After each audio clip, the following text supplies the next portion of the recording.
pull the slides out. What's going on, Aaron? Not much. How you doing, Nate? Good, good. Good to see you. You as well. Surviving the heat of the weekend. It was I guess it's relative based on who's watching, but it was pretty hot for Wisconsin. Yeah, it was. My garden. I checked my garden on Thursday when I got home from Florida, and then I checked it again on Sunday. And some of my watermelon and my pumpkins have grown 18 inches, and in that short time span, just the amount of humidity that we had was crazy. Holy cow, that's crazy. Uh-huh. Yeah, I hate that when you step outside the house and it's just like you're getting punched. It's just that heavy, cruddy air. Yeah, exactly. So we'll give it a minute here. We'll see, get some people logged in.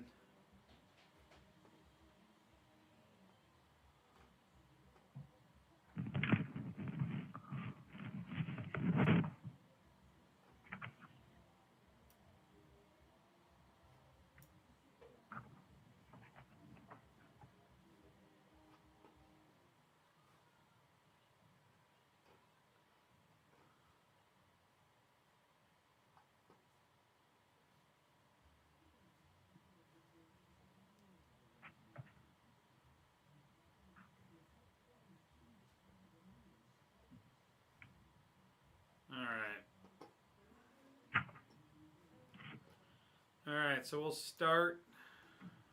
Get things settled here. We'll dig in. We're getting close to the end. Yeah, I just looked. We got one more chapter after that. So I'm gonna shut my door quick. Yep. Give me a second.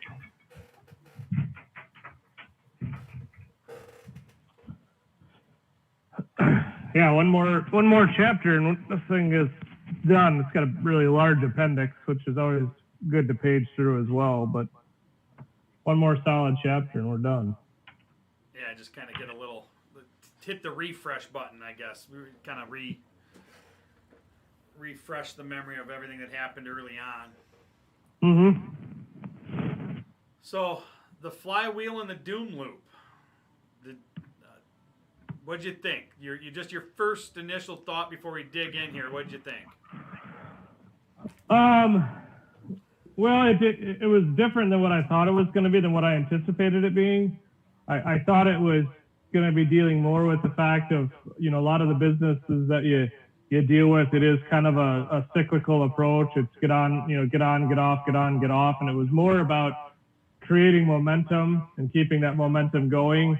They use the example right off the bat of the big 5,000-pound flywheel that you got to try to turn. And, at first it's really hard to get it rolling. And over time, the momentum starts building, and then it becomes easier and easier. So I was, reading the title and then diving in, I had a completely different mindset than what I was given, which was good. It was a good surprise, actually. Yeah. This is like number 3 or whatever that I've read through the book, and in the beginning it was kind of like my initial thought when I first read the book was,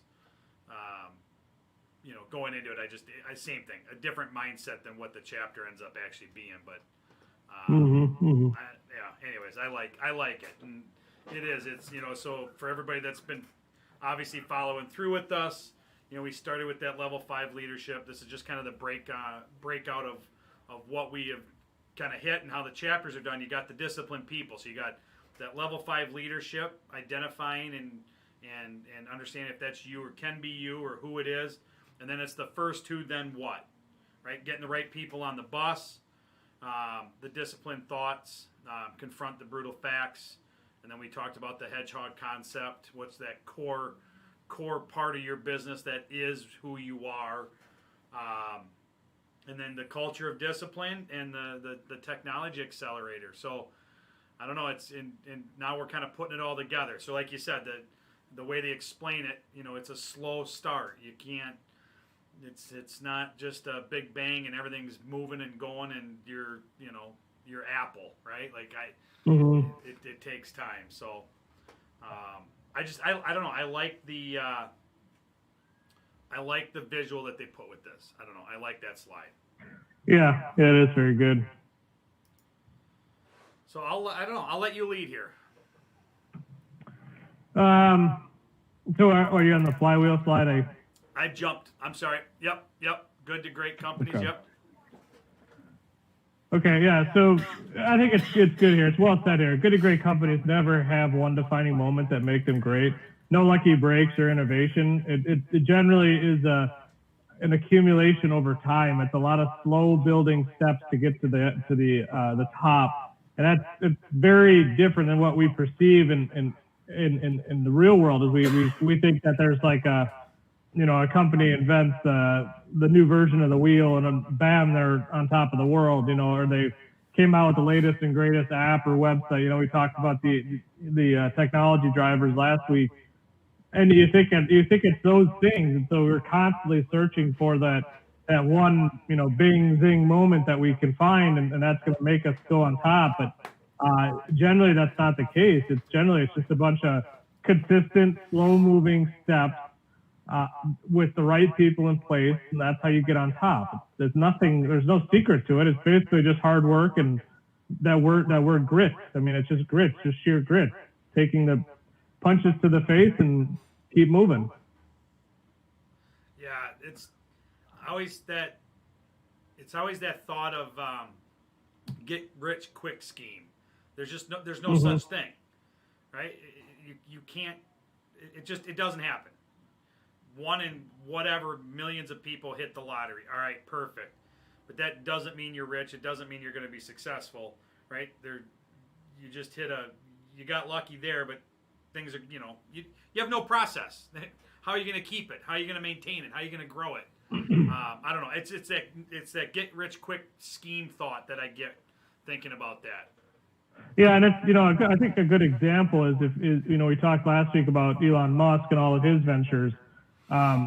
You definitely do see his companies at the top of the game right now, but what we don't see is, take SpaceX. I mean, how many rockets did he blow up to get people up into space? I mean, we don't see that. All we see on the outside is that he put 2 people into space, and that was the first time in a decade that's happened. So it's like, God, that guy's on top of his game. He knows what he's doing.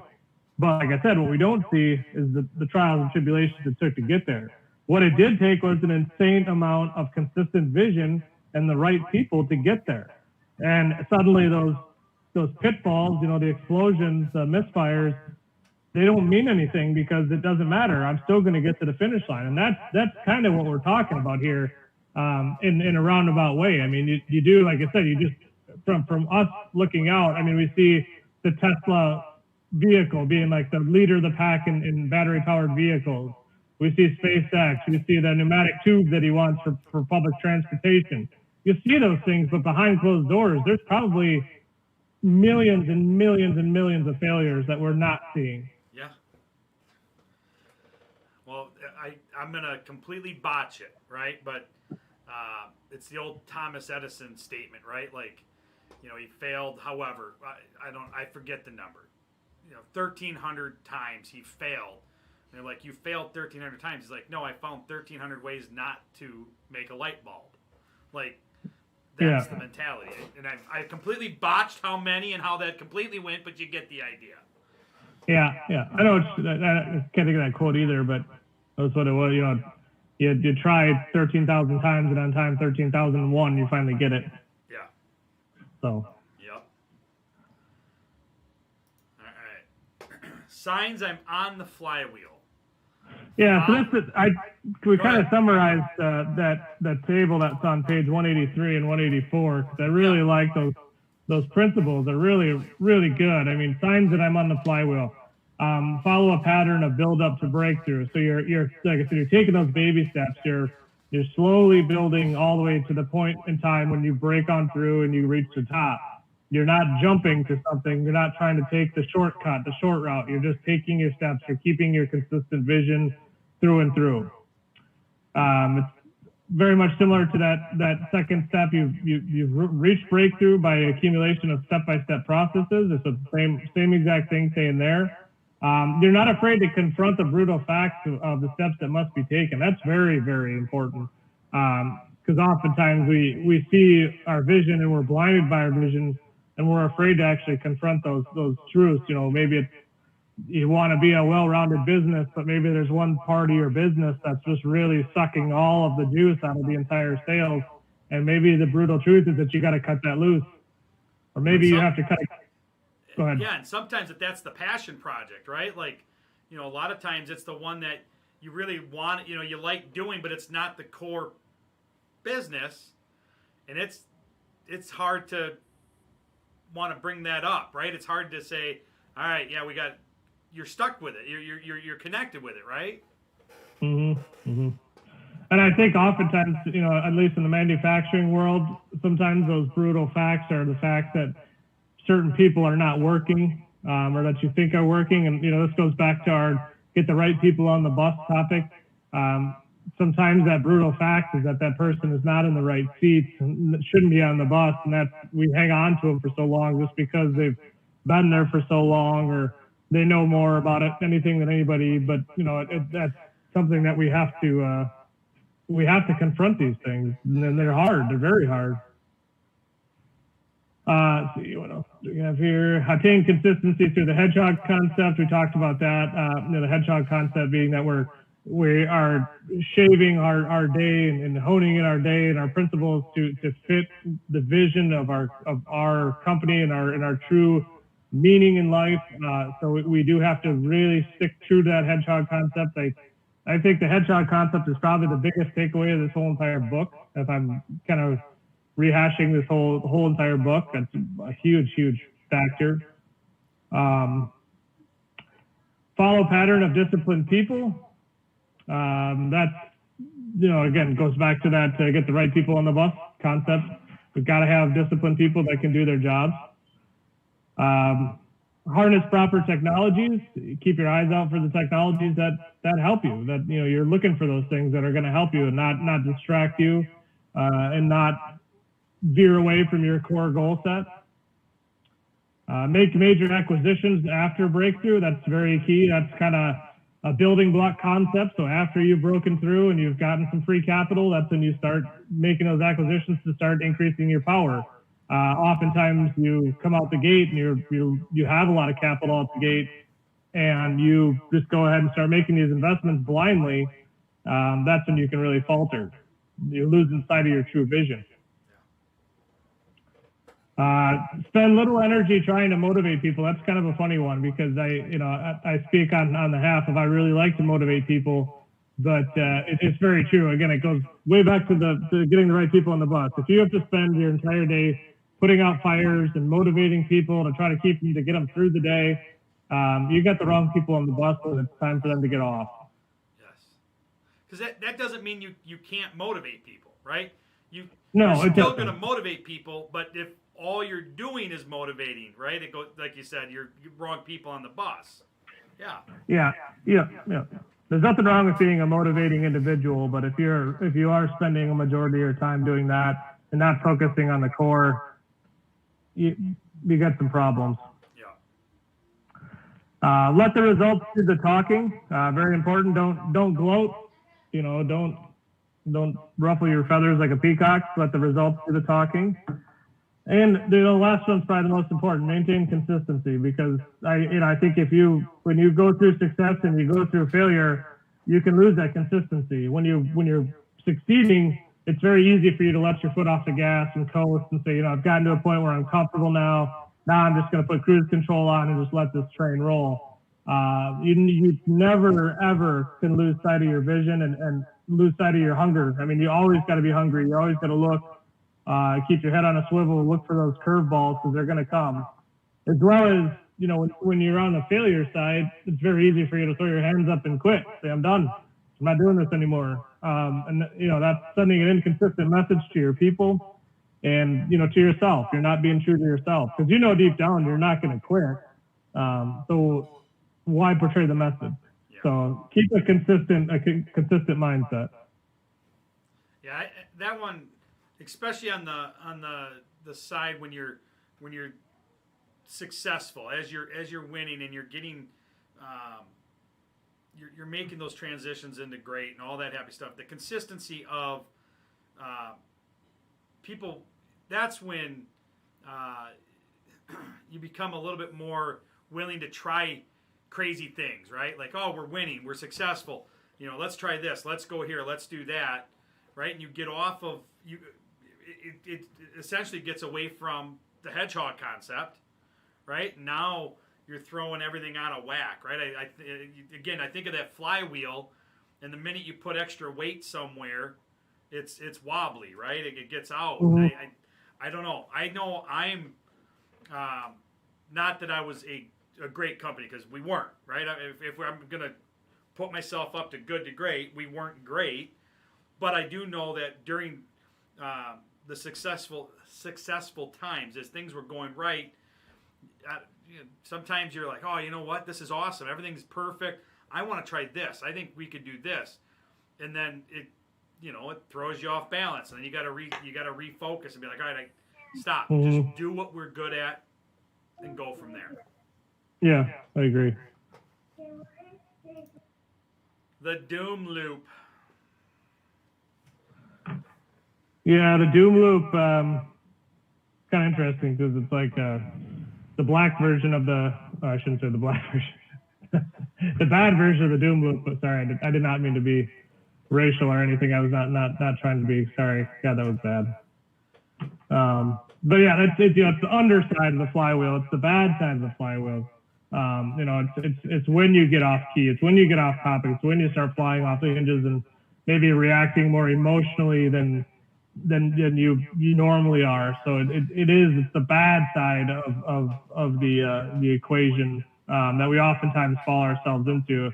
I think when I looked at some of these principles, we won't jump to the next slide yet, but when I looked at some of those principles, oftentimes it made me think of the word greed, the not level-headed thinking kind of mindset, and that's what this states here is.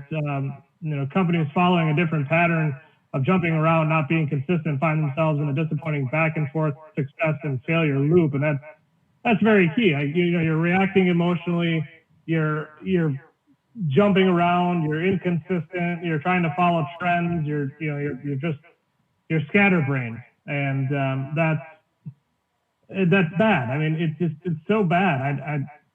I've been around that. I know how that feels. I mean, it is. It's like, gosh, XYZ company is offering this. Why don't we offer that? Let's go do that. Okay, well, you've already missed the train because XYZ company is already doing it. Yeah. And it doesn't fit your model, and you end up blowing all this capital into this one project, and it's a failure. So it's terrible way to be. But I've seen it, unfortunately.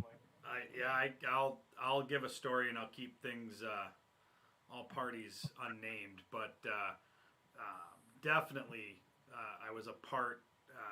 I was involved, not directly made the decisions for it, but unfortunately I was employed where I could tell you we dropped off the flywheel and into the Doom Loop, and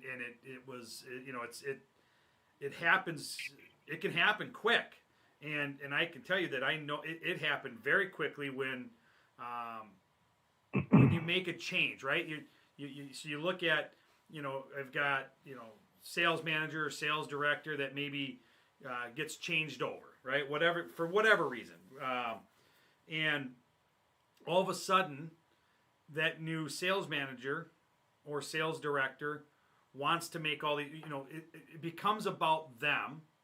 And that's what this case was of, I don't want to be connected with the last guy, right? I want to make a name for myself. So I'm going to throw all this stuff out there, completely change what we're doing, right? Use different vernacular for how we talk about sales and how we go to market and, what we do with our customers. I mean, it all changed overnight. Like the minute it was crazy. Wipe the last guy off, right? Erase everything that had been done and start from scratch. And it's something that can easily happen. And I guess that I bring this up because, as ownership, you gotta keep focused. Like, yes, there are fresh ideas, and yes, you have to get outside the box sometimes, and you gotta keep things. You gotta have these conversations at least. But do you make that change? Don't just change for change's sake. If you're on the flywheel, and you do have a change in personnel at a higher level, yes, by all means, there are going to be other ideas coming in, but it doesn't mean that you should implement them instantly or free-handedly or without thought, because this is what happens. And I can tell you from the get-go, it was instant. It was instantaneous that we were into the doom loop, because one, the people that were on the bus that were the right people at the time didn't believe in the new strategy. So you don't have, it just crumbled all the way down, right? You don't have a respect. You don't have anybody that's on board and motivated for that. And I don't know. I can just tell you that trying to build all that rebuild all of that at that point is extremely destructive. So I don't know. I'll leave it at that. It's amazing how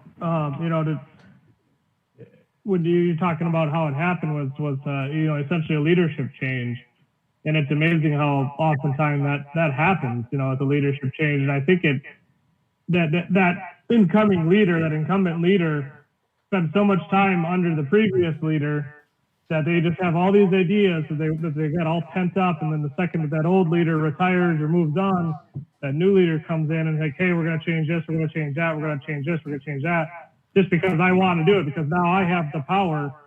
And without a consistent message from up top, from the entire company as a whole, that can be extremely destructive. And it's amazing how often that happens. I think it happens more so than we believe. I think it goes right back to the very first chapter we read, right? Level 5 leadership. Is that person always going to be a level 5 coming in? No, I don't. That's in our industry. I don't think that's feasible. But to have the mentality and to be a level 4 and willing to get to a level 5, I don't know. Again, we see it, right? There's that growth pattern of somebody coming up through the company who understands it and potentially is able to fill into a role as somebody retires or leaves or moves on or whatever. Mm-hmm. But you went from in this case, we went from what I would call a high level 4 moving into 5 style leadership to somebody who was pretty brand new and at the bottom of the leadership. Not that they can't get there, but it was such a drop in the style and that leadership level that it affected everything. So yes. Yeah, and to be in that person's shoes, it's very difficult. Being an up and coming leader, you got all these people that are on the bus, but they were riding the bus with that old leader, and now you're coming in, and hopefully there's a transition plan put in place to help you. But if there's not, then you have a very short amount of time to try to gain the confidence of those that are on the bus to stay on the bus. I've been there. I know how that goes. It's very, very difficult if there's nothing in place, and it goes back to the company as a whole and having a consistent message and a consistent principle, and does what you're doing fit with the company's values? Because if it's not, then you're not doing things the right way, nor are your people. Yeah. Yep. So. All right. So now the signs I'm on the doom loop. Yeah. So, again, it goes back to, being emotional, not thinking clearly. So a good sign here, you skip that build up and you jump to a breakthrough. You're not paying attention to the steps and you just make a jump.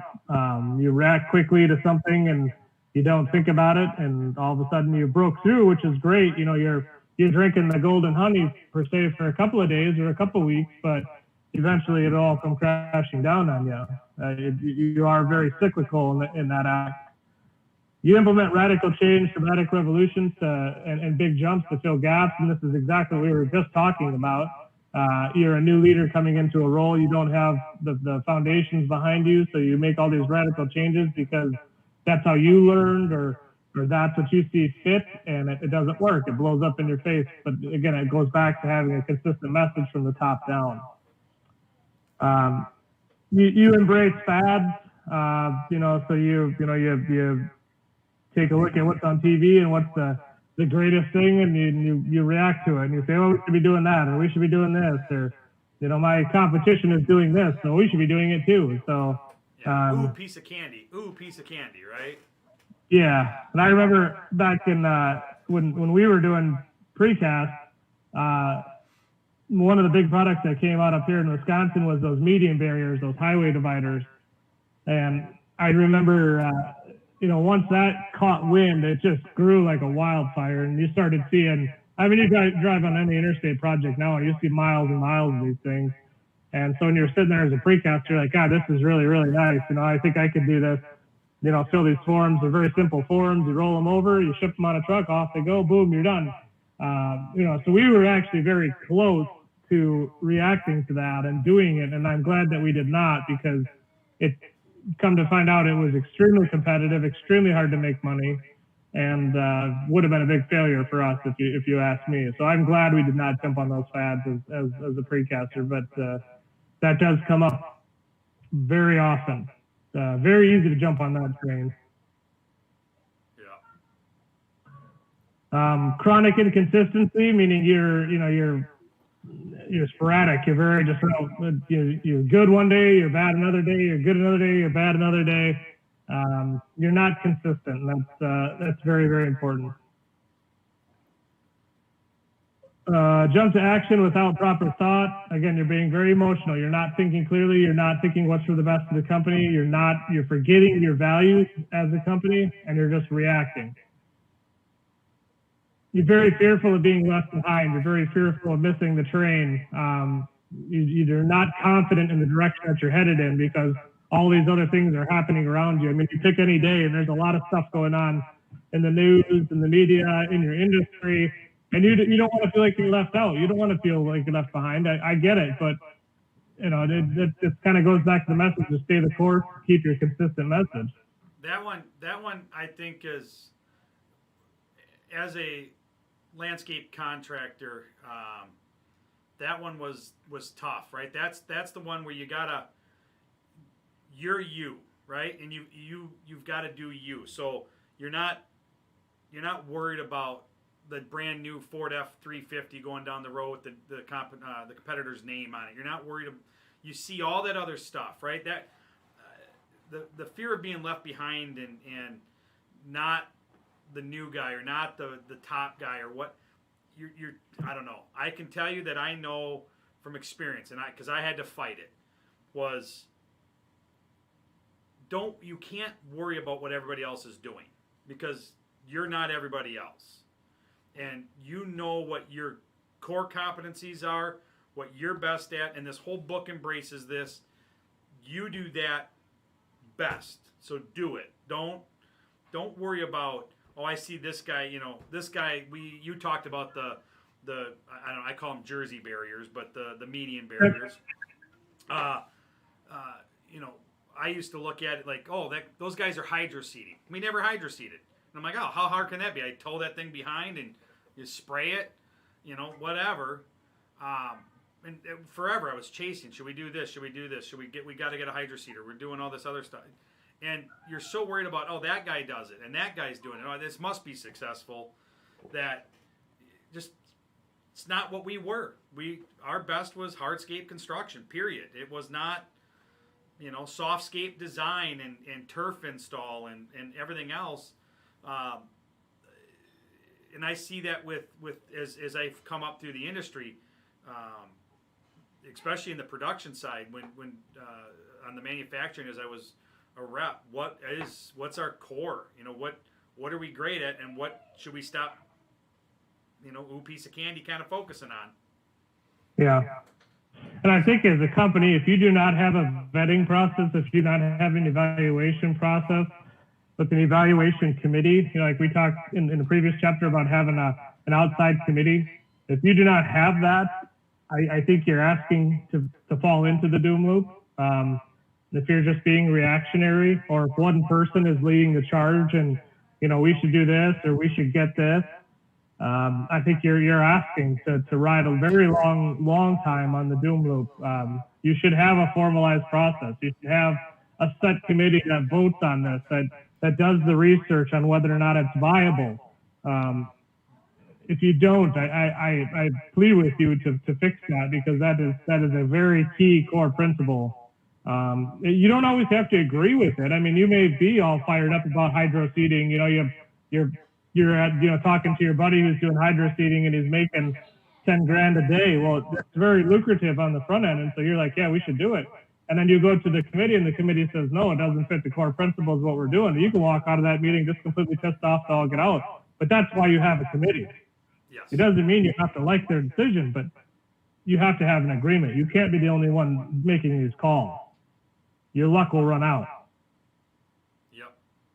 100%. You make major acquisitions to keep up. So the quintessential keeping up with the Joneses, like you said, the guys that are driving around with a brand new Ford F350s with the names on the side of them, and you're driving around in a beater Chevy Silverado, and you're asking yourself, I should get that just because it looks good. You're making those calls where you're financially hurting your company. I mean, the time will be right when you can do those things. But don't rush to them just because they look good. Yep. Spend lots of energy keeping people on pace. We're going back to where we got the wrong people on the bus because we're spending an exorbitant amount of energy to keep people's focus, to keep people's drive. Again, it's okay to be motivating, a motivating individual, but if we're spending all of our time doing that, then we are doing things wrong. Sell the future to compensate for lack of results. What we're talking about there, I think, is we're dropping our price. We're rearranging things. We're thinking in the future to compensate for lack of results. So we think of the concept. Well, heck, if I can do, I lost that one big job for $10,000, so I'm just going to drop my price down $1,000 on my next 5 jobs to make up for that one. So your future laying out less profitable jobs just to try to make up for one job you missed. And I want to hit on that real quick because you and I both do videos.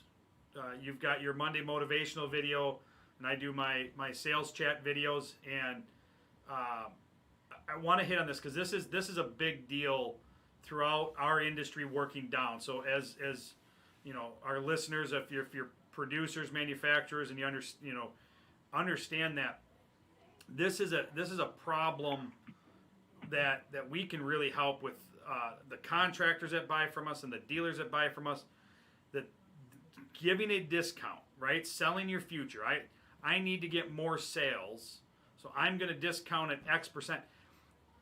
Follow along on specifically on my Tuesdays, every other Tuesday, the sales chat, because just last 2 weeks ago, I discussed some of these main points, and one of them was the selling the future, the 10% discount statement.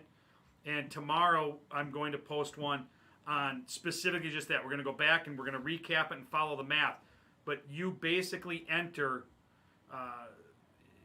you're bankrupting yourself in math. You can never make that number a way that you're going to succeed. It's doom. It's doom style math to say I can give you a 10% discount because there just isn't. It's not there.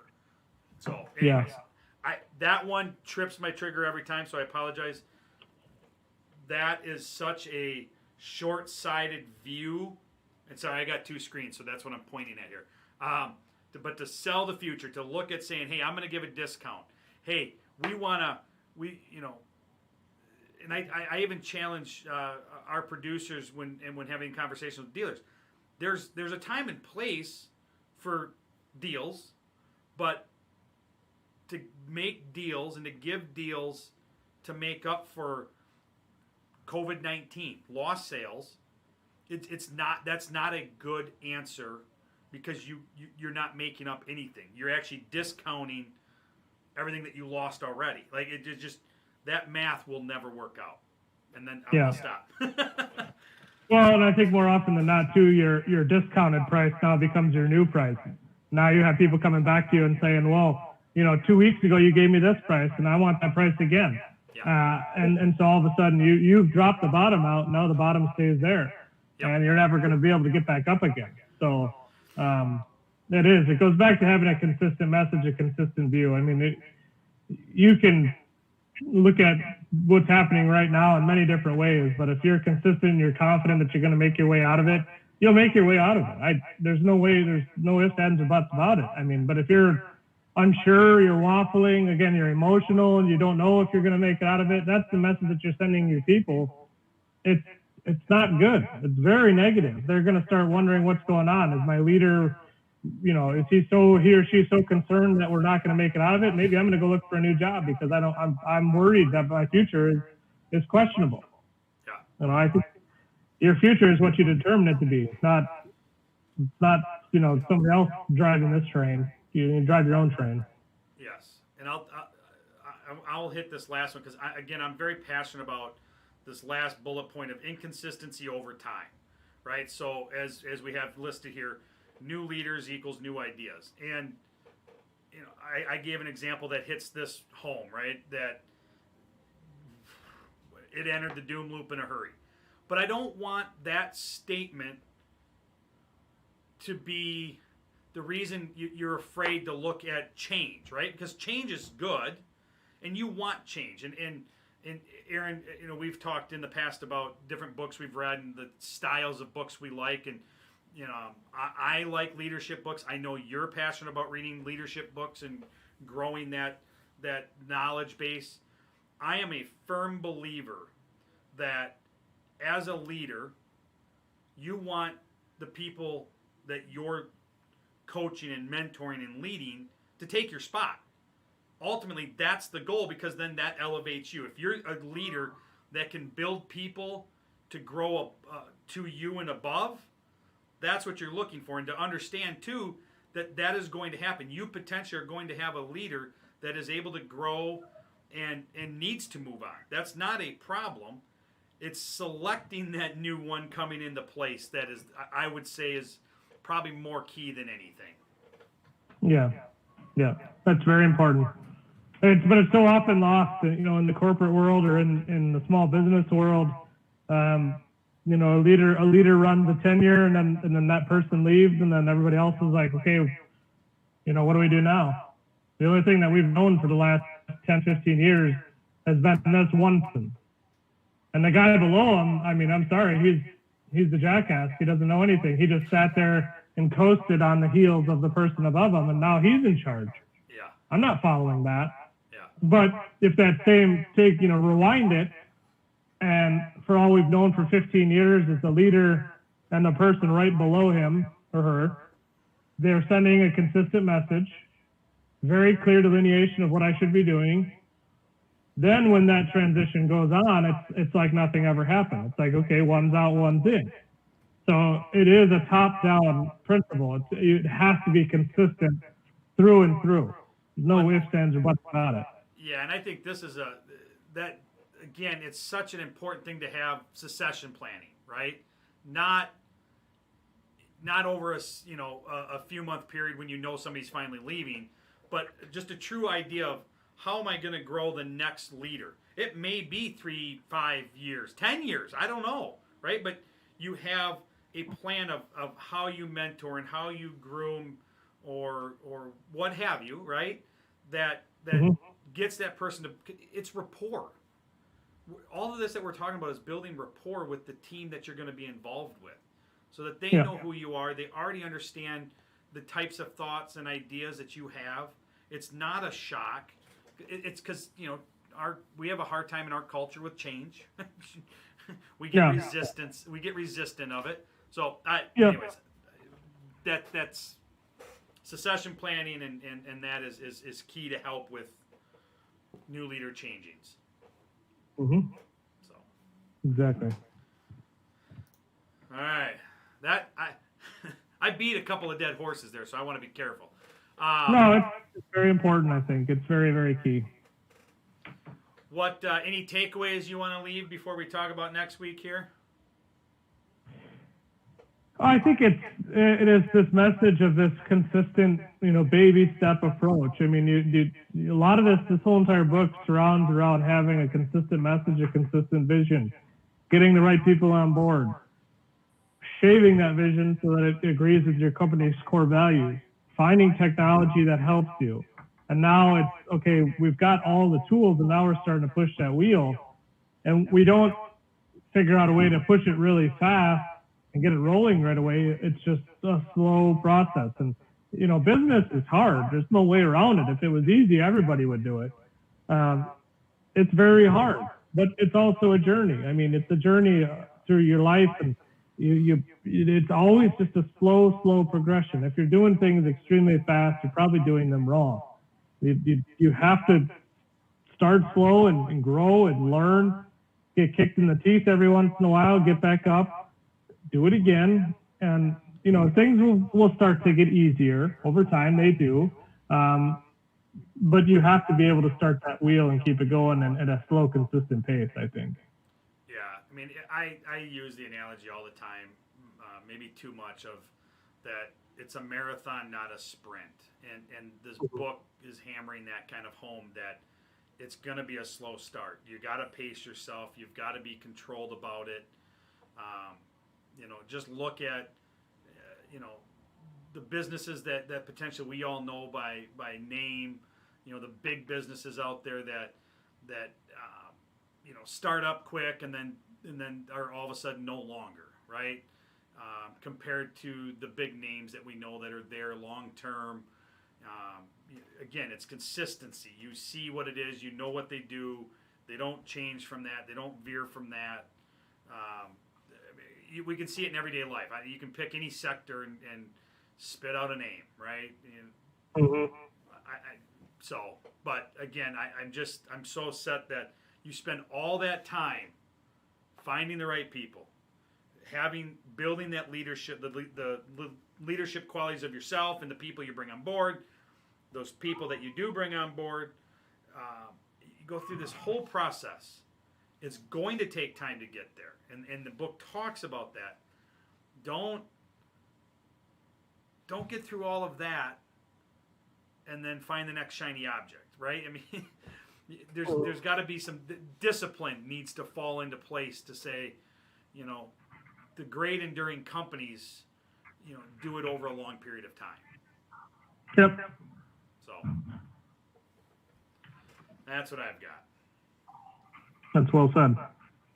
And I think that's going to go into next week, right? Chapter 9 of From Good to Great to Built to Last. So it's kind of the best follow-up to or prelude to, you get through that, you get to great, but now you've got to go the next 150 years, whatever, right? It's now to make a company last, an enduring company that is around forever, because you can definitely fall from the top. So I don't know. We'll get into that as we go into next week's chapter. But